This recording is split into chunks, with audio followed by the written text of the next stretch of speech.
Bueno, eskerrik asko tortzeagaitik. Dakizuen moduan gaurko prentsaurrekoaren helburua da alde batetik asaltzea aurkeztu ditugun 86 emendakin horien edukia nondik nora dijoan, eta beste alde batetik aurrekontu osoari emango diogun bozka adieraztea baita ere. Alde batetik uste duguna da aurrekontu hauek agortutako eredu baten aurrekontuak direla. Aurreko urteetako proiektuekin alderatuta ia proiektu berdintsuari buruz hitz egiten ari gara, eta aurreko urteetako proiektu hori krisitik ateratzeko tresna eraginkor gisa saldu izan badigute ere agerikoa da, eta datuek agerian uzten dute urruti gaudela helburu horiek lortzetik. Kontrakoa baizik, egun Bilbo dago EAEko eta Euskal Herriko hiriburu ezberdinen azkeneko postuetan datu ekonomiko ezberdinei dagokionean. Bestalde batetik esan behar duguna da, eta uste dugu gainera inork ez duela ukatuko, aurrekontu hau erabat kutsu elektoralista duen aurrekontu bat dela. Uste dugu EAJ alderdiak 2015 urteari begira, 2015 urtean izango diren hauteskundei begira egin duen aurrekontu bati buruz hitz egiten ari garela, eta ikusiko dugu nola obra hauek eta nola inaugurazio ezberdinek paper garrantzitsu bat edukiko duten datozen hilabeteotan. EAJak badaki obrek dizdira bat ematen diotela bere dinamikari, eta horregaitik inbertsioetan 152ko igoera eman da, hain zuzen ere, hirigintza eta obrak eta zerbitzuakeko zailetan. Eta bitartean zer den kolokan geratuko dena? Besteak beste udaletxe bizitzeko inbertsio plana. Jakina da, inbertsio horren zati handi bat Deustuko kanalaren irekierara joan dela, eta orduan honen ondorioz bertan bera geratzen dira Amezolako eta Korteskaleko etxe bizitzak. Orduan, uste dugu Adreioren aldeko apustua egiten dela, beste partida batzuk, murrizketa batzuk egonkortzen diren bitartean, edo inkluso programa batzuk bertan bera geratzen diren bitartean. Fijatzen bagara adibidez,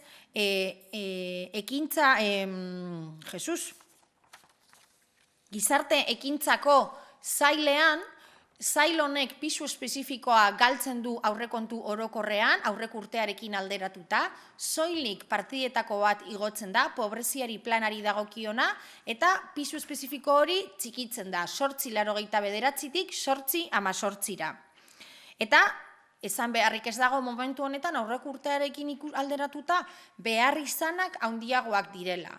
Eta guk galtzen diogu gure buruari momentu honetan 32.000 langabetu buruz ari bagara eta diru partidak baldin baditugu behar izanak handitzen doazelarik nola aurre egingo dio udal gobernu honek egoera honi. Uste dugu udal hau murgilduta dagoela ekonomia zehatz bat garatzera, uste dugu gainera inungo partaietzarik gabe sustatzen den aurrekontu baten aurrean bagaudela, eta gu jada ohituak gaude mota hauetako proiektuak ikustera, eta horregaitik ez dugu proiektu hau babestuko. Sentsibilitate sozialik gabeko kontuak direlako, lehen esan dugunarengatik, partida nagusiak hirigintzara eta Adreiura bideratuta daudelako pertsonei bideratu beharrean, kudeaketa txarra eta gardentasun ezaren aurrekontuak direlako, kontutan eduki behar dugu, aurten ordaintzen jarraituko dugula, Bilbao Ria 2000ari sor zaion diruaren zati bat, udal honen kudeaketa txarraren ondorioz, Iberdrola dorrearen kasuan, eta bestalde batetik, kontutan eduki behar dugu ere, ez dela egia udalak zorrik gabeko kontu batzuk ditugula esaten dugunean. Momentu honetan, 34 milioi euroko banku abalak daude Bilbao Ria 2000arekin izenpetuak, 30 milioi euro eskatu dira Deustuko kanalaren irekierarako, eta beraz, udal honek 73 milioi euroko konpromesuak ditu ezberdinekin.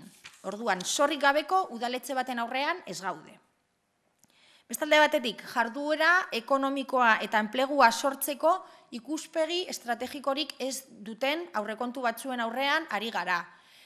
Enpleguari bideratutako partidaren 142, nazioartera edo turismora begiratzen dion partida nagusi bati buruz ari gara hitz egiten. Eta uste duguna da ez daukala zentzurik. Momentu honetan turismoa Bilboko KPI-an soilik 5,5% suposatzen duelako. Eta hiriaren erdigunea eta auzoen arteko desorekak ez ditu txikituko aurrekontu proiektu honek. 2007tik auzoetan egin izan diren inbertsioak 50% murriztu dira, eta ikusi beharrik ez dago aurten bideratuko zaion diru partida. Eta bestalde batetik ere, aurrekontu hauek definitzerakoan, esan behar dugu, inungo partaidetzarik gabeko aurrekontuak egin direla. Esan bezala, 86 emendakin aurkeztu ditugu, 46 milioi eurokoak. Agerian geratzen dena da, azkenean guk ezkerreko politikak planteatzen ditugula, udal honek, EAJak, eskumako politikak planteatzen ditu, eta guk emendakin hauekin aurrekontu hauei buelta ematea da planteatzen duguna. 3 eremu ezberdinetan batez ere zentratu gara, emendakinak egiterako orduan, enplegua, gizarte ekintzan eta auzoetan.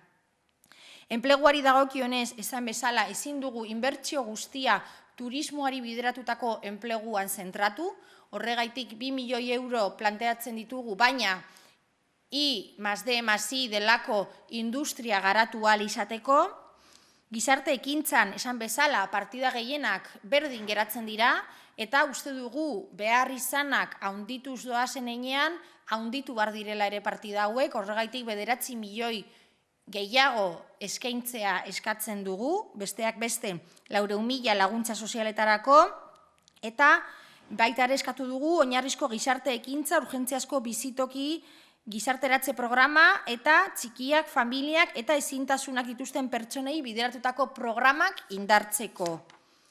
Auzoei dagokionean 10 milioi euro eskatu ditugu, 3,5 obra ezberdinak egiteko, buian hirigintza plana egiteko 250.000 euro, eta 3 milioi euro etxetxuko edo lakasillako kiroldegia eraberritzeko.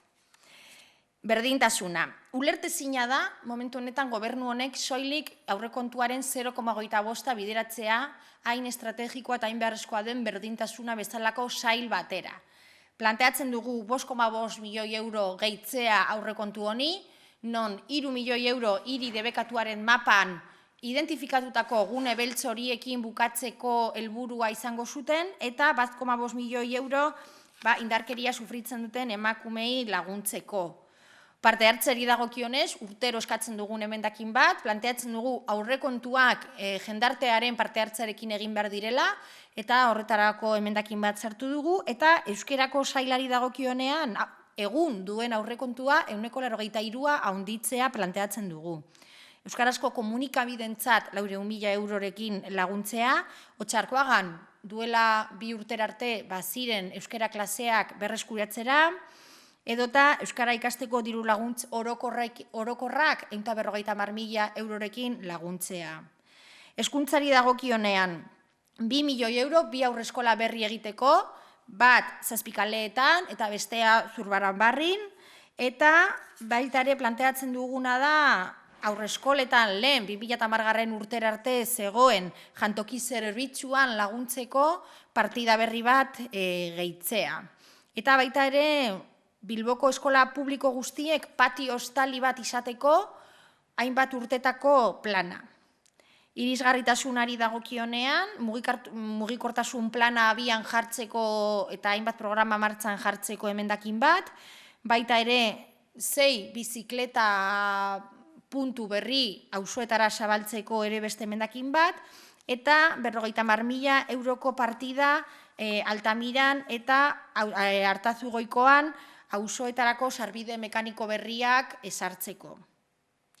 Jaiei dagokionean, bertako ekoizpenak bultzatzeko 250.000 euro eta aste nagusiari bideratutako 2 emendakin. Bat, kontzertuen eskaintza handitzeko eta bestalde batetik kontzertu hauetarako behin betiko gune bat izateko hainbat urtetako plana.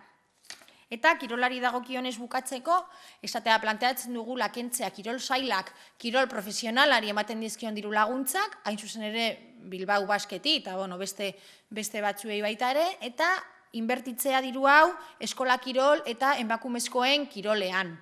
Orduan, hauek dira guk planteatutako emendakinak eta ostiralean defendatuko dugun posizioa.